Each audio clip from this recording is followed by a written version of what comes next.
Hello students, I'm Dr. Aisha Siddiqa, Assistant Professor from Government First Grade College, Tumkur. In this present video, we are going to learn about the application of Schrodinger equation for the hydrogen atom or hydrogen-like atoms. We're also going to learn about the radial and the angular parts of the hydrogen wave functions and how it gives rise to different atomic orbitals. In the previous video, we learned about the Schrodinger wave equation SWE as applicable in Cartesian coordinates and meaning of various terms involved in it. And we also saw that the significance of psi and psi square, the wave functions. Now, Schrodinger wave equation, it can be applied to a particle in a one dimension or in a particle in a box or different types of systems. So when you apply the Schrodinger wave equation to hydrogen atom, we are going to get, or we can relate it to different quantum numbers, as well as we can also come to something which is known as conclusion about something which is known as atomic orbitals. Now when we apply Schrodinger equation for a hydrogen atom, now we have to imagine the hydrogen atom to be consisting of two particles. One is the electron and the other one is a proton. Hence it becomes a two-particle system. So the internal movement of these two particles around their center of mass is equal to the motion of a single particle with a reduced mass. So we don't imagine it to be a two-particle system. We consider the reduced masses which is equivalent to the reduced mass, and we all know what is reduced mass. It is given by mu is equal to the product ratio of the product to the sum of the individual masses of the particles which are involved. Now in the previous slide we can imagine hydrogen atom to be depicted like this, illustrated like this. We have three axes, x, y and z axis. When we convert this into the polar coordinates like r, theta and phi, x, y, z can be converted into r, theta and phi, and x, y, z are known as the Cartesian coordinates and r, theta and phi are known as the polar coordinates. So if you imagine this to be the center of the atom, and we have another electron here which is at a distance of r, here.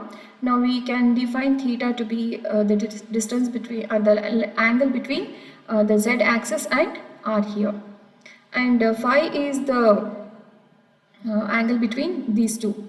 Like if you imagine a plane which is passing through this particular thing, so this angle is known as phi, and r is the radius at the distance between the two particles. Now the hydrogen atom, as I said, it is a two-particle system. It has one electron and a proton, and the internal motion of these two particles, we have to consider the center of mass, and that is equal to the motion of single particle with the reduced mass. So the derivation is not there for you people, therefore you have to just learn this. So this is the Schrodinger wave equation. The derivation is not there, as I said. Schrodinger wave equation in polar coordinates. What happens is, now x is equal to r sin theta into cos phi, y is equal to r sin theta into sin phi, and z is replaced by r cos phi. So when we replace and bring it to a simplified form, this is Schrodinger wave equation in polar coordinates.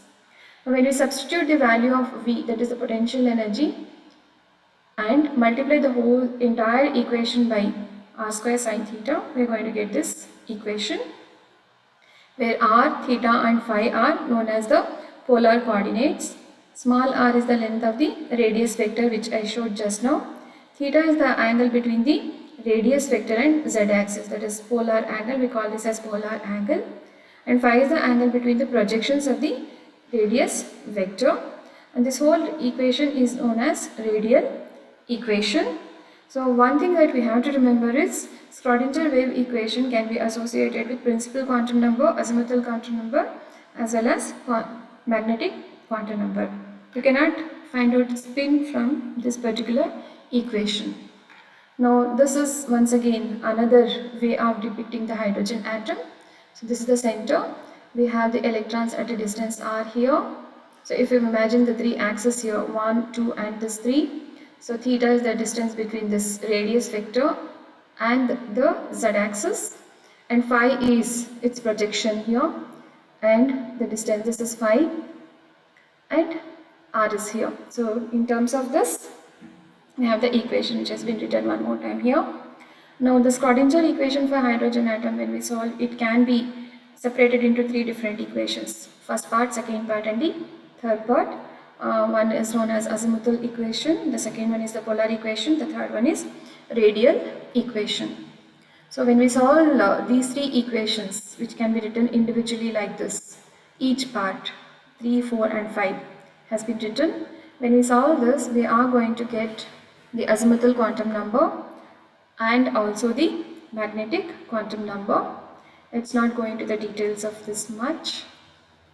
So wave function for the hydrogen atom can be written like this: psi in terms of r, theta and phi, polar coordinates, that is equal to r of r into psi of theta phi, where r of r is known as radial wave function and this is known as the angular wave function, and it is the product of two individual wave functions theta and phi. When we solve this, we are going to get the hydrogen atom wave functions. These are otherwise also known as atomic orbitals. And if you have seen r of r, this is independent. Okay, this is independent of the angle theta and phi. It gives us the information about the distribution of electrons as a function of distance from the nucleus, nothing but your principal quantum number. The spherical harmonic functions, it provides the information about where the electron is around the proton, and this describes how far the electron is from the proton. Okay. So this tells us about the principal quantum number, and these two are going to give us information about the azimuthal and magnetic quantum number. So when we solve the Schrodinger wave equation as applied to the hydrogen, we are going to get information about atomic orbitals and the address of the electron, that is different quantum numbers. These are the references. Thank you.